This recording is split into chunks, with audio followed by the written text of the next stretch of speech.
नमस्कार दोस्तों, स्वागत है आपका अपने यूट्यूब चैनल ऐसा स्टडी पर। दोस्तों आज हम बात करेंगे मेवाड़ के इतिहास के पार्ट सेकंड के बारे में। जी हाँ दोस्तों, एक वीडियो हमने पहले हमारे चैनल पर अपलोड कर दिया है।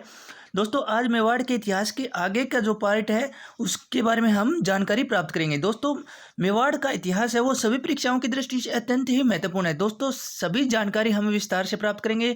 दोस्तों प्रत्येक टॉपिक हमारे चैनल पर आपको विस्तार से करवाया जाएगा। तो दोस्तों वीडियो को लाइक शेयर जरूर करें और दोस्तों साथ में चैनल को सब्सक्राइब जरूर कर दें और बेल आइकन को जरूर दबा दें ताकि आने वाले वीडियो आप तक तुरंत पहुंच सके और आप समस्त वीडियो से अपडेट रह सकें। तो दोस्तों चलते हैं आज के टॉपिक पर। दोस्तों कल के वीडियो में हमने जाना था पार्ट फर्स्ट में मेवाड़ की गोहिली शाखा के राजाओं के बारे में। जी हाँ दोस्तों, मोस्ट इम्पोर्टेंट राजा हुए हैं बापा रावल, अलट, जैन सिंह और रतन सिंह। रतन सिंह के बारे में भी हमने जान लिया था। दोस्तों अलाउद्दीन खिलजी ने चित्तौड़ पर आक्रमण किया था। चित्तौड़ का पहला शाखा हुआ था 1303 ईस्वी में। इसके बाद इसका नाम है वो खिजराबाद रख दिया गया था खिज खां के नाम पर। दोस्तों खिज खां से थोड़े दिन बाद में मालदेव सोनग्रा को चित्तौड़ दे दिया गया था अलाउद्दीन खिलजी के द्वारा।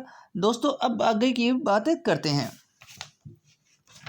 नेक्स्ट जो राजा हुए दोस्तों राणा हमीर 1326 से 64 ईस्वी तक। दोस्तों मालदेव सोनग्रा का बेटा था बनवीर सोनग्रा, इसको हराकर अमीर है वो राजा बना था। मालदेव सोनग्रा के बेटे बनवीर सोनग्रा को हराकर मेवाड़ का शासक बना राणा हमीर। 1326 से दोस्तों 1364 तक इनका शासनकाल रहा। हमीर सिसोदा गांव का था, इसलिए यहाँ से गोहिल वंश की सिसोदिया शाखा का राज्य प्रारंभ हुआ था। दोस्तों सिसोदा गांव के नाम के कारण ही यहाँ इस शाखा को सिसोदिया शाखा के रूप में जाना गया। सिसोदा जो शाखा जो सिसोदा गांव की स्थापना दोस्तों राहप ने की थी। कई बार एग्जाम में पूछा जाता है दोस्तों सिसोदा गांव की स्थापना किसने की थी, तो राहप ने की थी। अमीर ने राणा उपाधि का प्रयोग किया था। दोस्तों अमीर ने राणा उपाधि का उपयोग किया था। अमीर को मेवाड़ का उद्धारक भी कहा जाता है।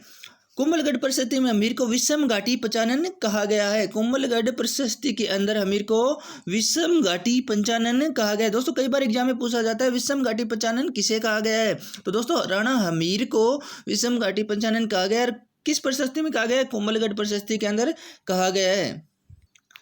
रसिक प्रिया में दोस्तों हमीर को वीर राजा की उपाधि प्रदान की गई है। हमीर ने चित्तौड़ में बरवड़ी माता का मंदिर बनवाया था। दोस्तों बरवड़ी माता मेवाड़ के गोहिल वंश की इष्ट देवी मानी जाती है। इष्ट देवी और दोस्तों कुल देवी में अंतर है। बरवड़ी माता को मेवाड़ की इष्ट देवी माना गया है। दोस्तों बाण माता वो मेवाड़ के गोहिल वंश की कुल देवी है। अगर कुल देवी पूछी जाए दोस्तों तो बाण माता आंसर आपका राइट होगा, और इष्ट देवी अगर पूछी जाए तो बरवड़ी माता आपका आंसर राइट होगा। बरवड़ी माता का मंदिर है दोस्तों चित्तौड़गढ़ किले में अमीर ने बनवाया था। इसके बाद अगर नेक्स्ट राजा की बात करें दोस्तों तो राणा लाखा, यानी लाखा का जो नाम था दोस्तों लक्ष्य सिंह था। 1382 से 1421 तक इनका शासनकाल रहा। 1382 से 1421 दोस्तों इनके शासनकाल में जावर जो उदयपुर में चांदी की खान प्राप्त हुई थी। एक बंजारे ने पिछोला झील का निर्माण करवाया था। दोस्तों कई बार एग्जाम में पूछा जाता है पिछोला झील का निर्माण किसने क्या करवाया था, तो दोस्तों राणा लाखा के शासनकाल में एक बंजारा था, इसने पिछोला झील का निर्माण करवाया था। नेक्स्ट जो बात है दोस्तों पिछोला झील के पास है नटनी का चबूतरा भी उपस्थित है। तो नटनी का चबूतरा कहाँ है दोस्तों, पिछोला झील के किनारे स्थित है। राणा लाखा से दोस्तों बहुत ही अच्छी एक कहानी जुड़ी हुई है। जी हाँ दोस्तों, मेवाड़ में तो राजा थे राणा लाखा और मारवाड़ में थे दोस्तों चूड़ा। राणा लाखा के एक पुत्र थे चूड़ा जिन्हें विषम पितामह कहा जाता है, और जो मारवाड़ का चूड़ा था दोस्तों उसके एक पुत्र था रणमल और एक पुत्री थी हंसाबाई। हंसाबाई की शादी दोस्तों राणा लाखा से कर दी जाती है। तब चूड़ा ने विषम प्रतिज्ञा ली थी कि मैं मेवाड़ का अगला राजा नहीं बनूंगा। मेवाड़ का अगला राजा है वो हंसाबाई के बेटे को बनाया जाएगा। तो दोस्तों इस कारण चूड़ा को मेवाड़ का विषम पितामह कहा जाता है। मारवाड़ के राजा चूड़ा की बेटी हंसाबाई की शादी मेवाड़ के राणा लाखा के साथ हुई थी।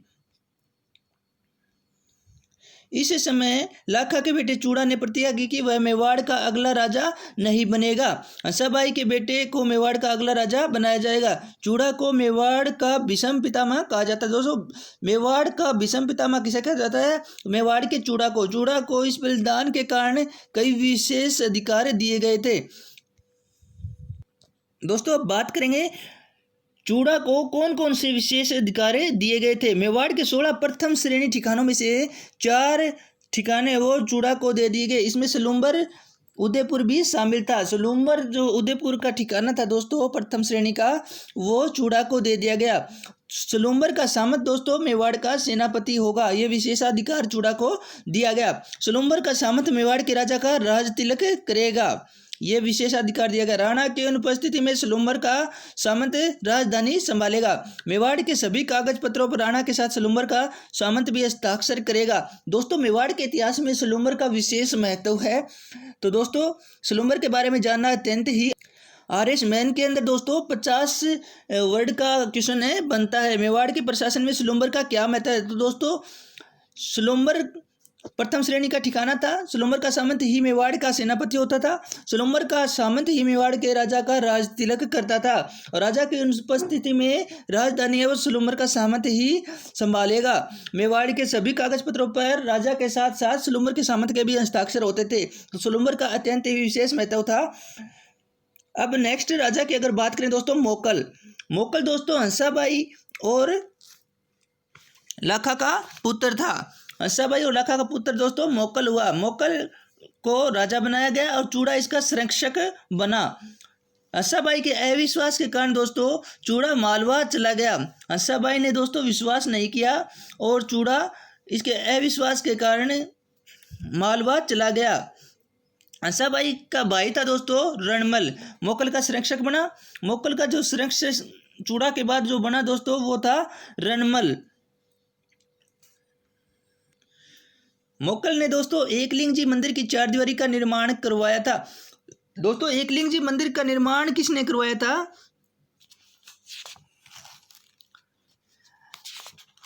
काल भोजन बप्पा रावल ने दोस्तों एकलिंग जी मंदिर का निर्माण करवाया था चित्तौड़ के अंदर। और मोकल ने दोस्तों इसकी 4 दीवारी का निर्माण करवाया। समदेश्वर मंदिर का पुनर्निर्माण भी मोकल ने करवाया। पहले इस मंदिर का नाम दोस्तों त्रिभुवन नारायण मंदिर था और भोज परमार ने इसका निर्माण करवाया था। समदेश्वर मंदिर चित्तौड़गढ़ का जो है दोस्तों इसका पुनर्निर्माण तो मोकल ने करवाया था। और इस मंदिर का नाम पहले त्रिभुवन नारायण मंदिर था, इसे भोज परमार ने इसका निर्माण करवाया था। 1433 में दोस्तों जिलवाड़ा नामक स्थान पर इसके चाचा मेरा और मेपा पवार ने मोकल की हत्या कर दी। दोस्तों मोकल की हत्या 1433 में इसके चाचा और मेपा पवार ने मिलके कर दी मोकल की हत्या। नेक्स्ट राजा की बात करते हैं दोस्तों। नेक्स्ट जो राजा हुए दोस्तों कुंभा अत्यंत ही महत्वपूर्ण राजा है दोस्तों मेवाड़ के इतिहास में। रणमल कुंभा का संरक्षक था दोस्तों। कुंभा ने रणमल की सहायता से अपने पिता की हत्या का बदला लिया। कुंभा ने दोस्तों रणमल की सहायता से मोकल की जो हत्या की गई थी चाचा मेरा व मेपा पवार के द्वारा उसकी हत्या का बदला लिया। कुंभा मेवाड़ दरबार में रणमल का प्रभाव बढ़ गया था तथा उसने सिसोदिया के नेता राघव देव की हत्या करवा दी थी। दोस्तों राघव देव है चूड़ा का भाई था, इसकी हत्या रणमल ने करवा दी थी। इससे दोस्तों हंसाबाई आहत हो गई और हंसाबाई ने मालवा से चूड़ा को वापस बुलाया।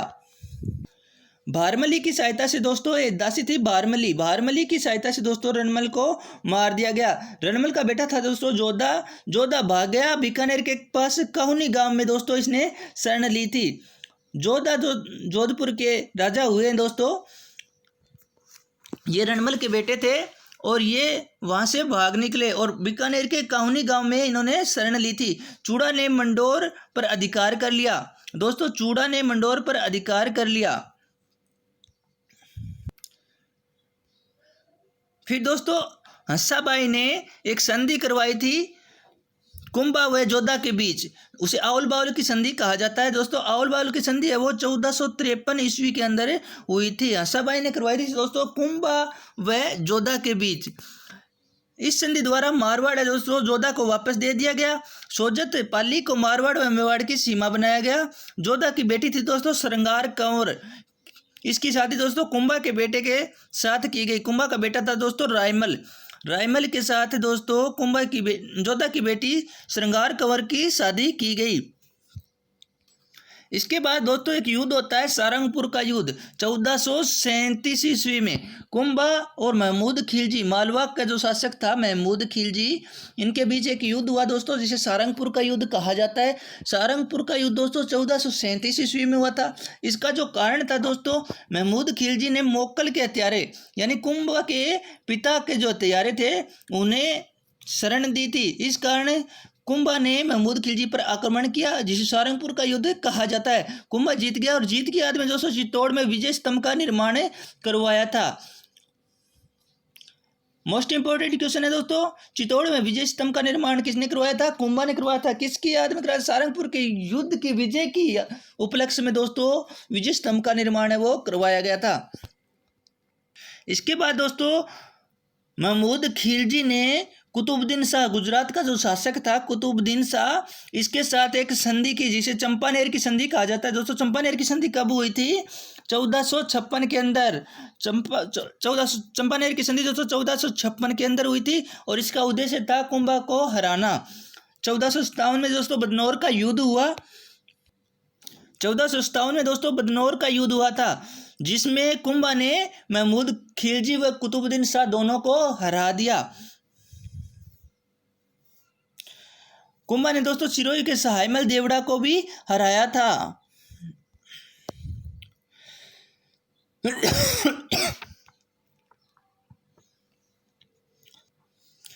कुंभा को राजस्थान की स्थापत्य कला का जनक माना जाता है।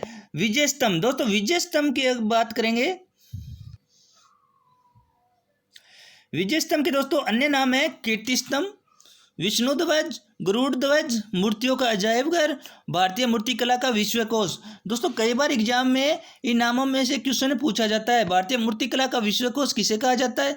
कीर्ति स्तंभ, विष्णु ध्वज, गरुड़ ध्वज, मूर्तियों का अजायब घर किसे कहा जाता है?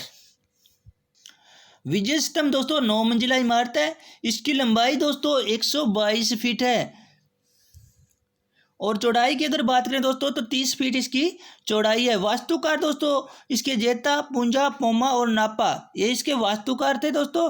राजस्थान पुलिस तथा राजस्थान माध्यमिक शिक्षा बोर्ड का प्रतीक चिन्ह है विजय स्तंभ दोस्तों। राजस्थान पुलिस तथा राजस्थान माध्यमिक शिक्षा बोर्ड का प्रतीक चिन्ह है।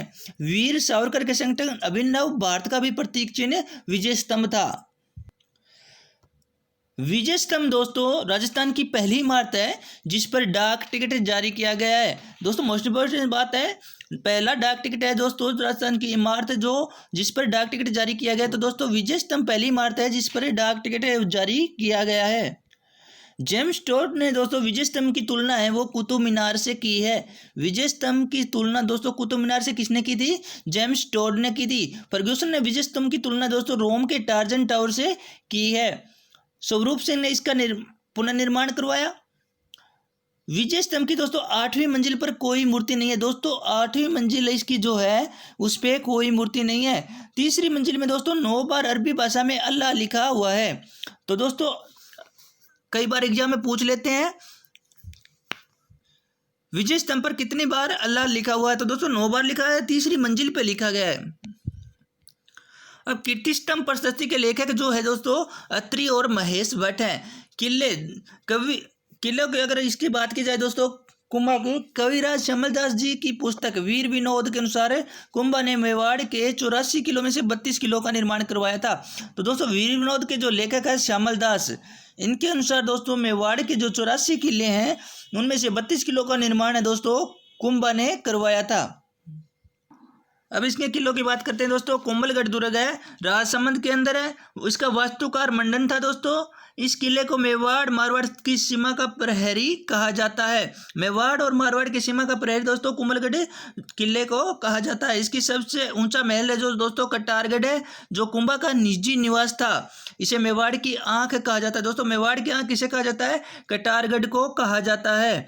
और मारवाड़ और मेवाड़ की सीमा का प्रहरी है दोस्तों वो कोमलगढ़ दुर्ग को कहा जाता है। कोमलगढ़ प्रशस्ति का लेखक दोस्तों महेश को माना जाता है। कुंभलगढ़ प्रशस्ति के अंदर दोस्तों कुंभा को धर्म एवं पवित्रता का अवतार कहा गया है। दोस्तों कुंभलगढ़ प्रशस्ति का लेखक महेश भट्ट है। इसमें दोस्तों कुंभा को धर्म एवं पवित्रता का अवतार कहा गया है। दोस्तों अचलगढ़ सिरोही 1452 में कुंभा ने इसका निर्माण करवाया था। अचलगढ़ में किले का निर्माण दोस्तों सिरोही ने किया था। बासंती दुर्ग है, म्यान दुर्ग दोस्तों मेरों पर नियंत्रण के लिए म्यान दुर्ग का निर्माण करवाया था सिरोही के अंदर। बिलों पर नियंत्रण के लिए दोस्तों बोमट दुर्ग का निर्माण कुंभा ने करवाया था। इसके अलावा दोस्तों चित्तौड़गढ़, अचलगढ़ व कुंभलगढ़ में कुंभ श्याम जी मंदिर का निर्माण करवाया। चित्तौड़ में दोस्तों श्रृंगार चौरी मंदिर का निर्माण भी कुंभा ने करवाया था। रणकपुर में दोस्तों जैन मंदिरों का निर्माण 1439 में धर्णक शाह ने करवाया था। रणकपुर के जैन मंदिर दोस्तों मोस्ट इंपॉर्टेंट है। रणकपुर के जैन मंदिरों का निर्माण 1439 में धर्णक शाह ने करवाया था। इसमें दोस्तों चौमुखा मंदिर सबसे प्रमुख है। इसका वास्तुकार दोस्तों देपाक था। रणकपुर के जैन मंदिरों का निर्माण दोस्तों 1439 में धर्णक शाह ने करवाया था। इसमें चौमुखा जो मंदिर है दोस्तों इसका वास्तुकार देपाक था। इसमें भगवान आदिनाथ की मूर्ति है। इसमें 1444 स्तंभ है दोस्तों, इसलिए इसे स्तंभों का अजायब घर कहा जाता है। दोस्तों स्तंभों का अजायब घर की अगर बात की जाए तो रणकपुर के जैन मंदिरों को स्तंभों का अजायब घर कहा जाता है। चौमुखा मंदिर है दोस्तों रणकपुर का, इसे 1444 स्तंभ है, इसे स्तंभों का अजायब घर कहा गया है। जैन कीर्ति स्तंभ की अगर बात की जाए तो 12वीं शताब्दी में जीजा शाह बघेरवाल दोस्तों एक जैन व्यापारी था। जीजा शाह बघेरवाल इसने इस जैन कीर्ति स्तंभ का निर्माण करवाया था। चित्तौड़गढ़ के किले में दोस्तों 7 मंजिला इमारत है। इसे आदिनाथ स्मारक भी कहा जाता है। आदिनाथ को समर्पित है दोस्तों जैन कीर्ति स्तंभ। जैन कीर्ति स्तंभ का निर्माण है जीजा शाह बघेरवाल ने 12वीं शताब्दी में करवाया था। ये एक जैन व्यापारी थे। चित्तौड़गढ़ के किले में दोस्तों 7 मंजिला इमारत है ये जैन कीर्ति स्तंभ। अब बात करते हैं दोस्तों कुंभा के साहित्य के बारे में। कुंभा एक अच्छा संगीतज्ञ था, वह वीणा बजाता था दोस्तों, इस कारण इन्हें संगीत गुरु सारंग व्यास ने इसे संगीत गुरु की उपाधि दी थी। कुंभा एक संगीतज्ञ था दोस्तों, वीणा वादन भी करते थे, संगीत गुरु की उपाधि ने प्रदान की गई थी। इनकी प्रमुख पुस्तकें हैं दोस्तों सुधा प्रबंध, कामराज रतिसार, संगीत सुधा, संगीत मीमांसा, संगीत राज। दोस्तों 5 पुस्तकें प्रमुख है कुंभा की। इनमें से कई बार पूछा जाता है दोस्तों सुधा प्रबंध के लेखक कौन है, कामराज रतिसार के लेखक कौन है, संगीत सुधा, संगीत मीमांसा, संगीत राज। दोस्तों अच्छे लेखक और संगीतज्ञ भी थे। नेक्स्ट बात की जाए दोस्तों जयदेव की गीत गोविंद पर रसिक प्रिया नाम से टीका कुंभा ने लिखी थी। कुंभा ने दोस्तों सारंगदेव की संगीत रत्नाकर पर भी टीका लिखी। कुंभा ने चंडी शतक पर भी टीका लिखी। दोस्तों चंडी शतक का जो लेखक है वो बाणभट्ट है। संगीत रत्नाकर के जो लेखक है सारंगदेव है और गीत गोविंद के जो लेखक है जयदेव है। कुंभा दोस्तों मेवाड़ी, कन्नड़ व मराठी भाषाएं जानते थे। कुंभा ने 4 नाटकों की रचना की। कुंभा ने 4 नाटकों की भी रचना की थी। अब बात करते हैं दोस्तों कुंभा के दरबारी विद्वानों के बारे में। कान्हा व्यास दोस्तों इनकी पुस्तक थी एकलिंग महामात्य। इसमें ज्ञात होता है दोस्तों कुंभा वेद, स्मृति, मीमांसा, उपनिषद, व्याकरण, साहित्य और राजनीति में बड़ा निपुण था। मेहा दोस्तों इनकी पुस्तक है तीर्थमाला। मंडन दोस्तों वास्तुकार थे। इनकी पुस्तकें हैं देव मूर्ति प्रकरण, राजवल्लभ, रूप मंडन, कोदंड मंडल। इसके बाद जो कवि थे दोस्तों नाथा, मंडन का भाई था दोस्तों, वास्तु मंजरी इनकी पुस्तक है। इसके बाद बात करें दोस्तों गोविंद, मंडन का बेटा था दोस्तों गोविंद। इनकी जो पुस्तकें हैं द्वार दीपिका, उदार दोरिणी, कलानिधि, सार समुच्चय। आयुर्वेद के बारे में जानकारी मिलती है दोस्तों इसके बारे में। गोविंद की पुस्तक है सार समुच्चय। रमाबाई दोस्तों कुंभा की बेटी थी, अपने पिता की तरह संगीत में रुचि रखती थी। इनको दोस्तों उपाधि दी गई थी वागेश्वरी। इसे जावर क्षेत्र दिया गया था। रमाबाई दोस्तों कुंभा की बेटी थी, इन्हें वागीश्वरी की उपाधि दी गई थी। इसे जावर क्षेत्र दिया गया था। अब बात करते हैं दोस्तों उपाधियों के बारे में। हिंदू सुल्तान, कुंभा की दोस्तों उपाधि है हिंदू सुल्तान। मुस्लिम सेना को हराने के कारण हिंदू सुल्तान की उपाधि दी गई थी। अभिनव भट्टाचार्य संगीत के कारण, राणो रासो साहित्य के कारण, हाल गुरु पहाड़ी किलों को जीतने वाला, चाप गुरु धनुष कला के कारण, परम भागवत विष्णु गुप्त, आदि वरा गुर्जर प्रतिहार आदिवरा गुर्जर प्रतिहारों को हराने के कारण दोस्तों, और परम भागवत विष्णु और गुप्त। दोस्तों ये इनकी उपाधियां थी। हिंदू सुल्तान, अभिनव भट्टाचार्य, राणो रासो, हालगुरु, चाप गुरु, परम भागवत, आदिवरा। तो दोस्तों आज हमने कुंभा के बारे में जाना। नेक्स्ट वीडियो में दोस्तों आगे जो राजा हुए हैं मेवाड़ के, सिसोदिया वंश के, उनके बारे में हम जानकारी प्राप्त करेंगे। तो दोस्तों चैनल से जुड़े रहें, चैनल को सब्सक्राइब करें और बेल आइकन को जरूर दबा दें। दोस्तों सभी टॉपिक विस्तार से जानेंगे। दोस्तों चैनल से जुड़ने के लिए चैनल को सब्सक्राइब करना ना भूलें। साथ में दोस्तों बेल आइकन को जरूर दबा दें ताकि आने वाली वीडियो आप तक तुरंत पहुंच सके और आपकी तैयारी अच्छी से चलती रहे। धन्यवाद दोस्तों, जय हिंद।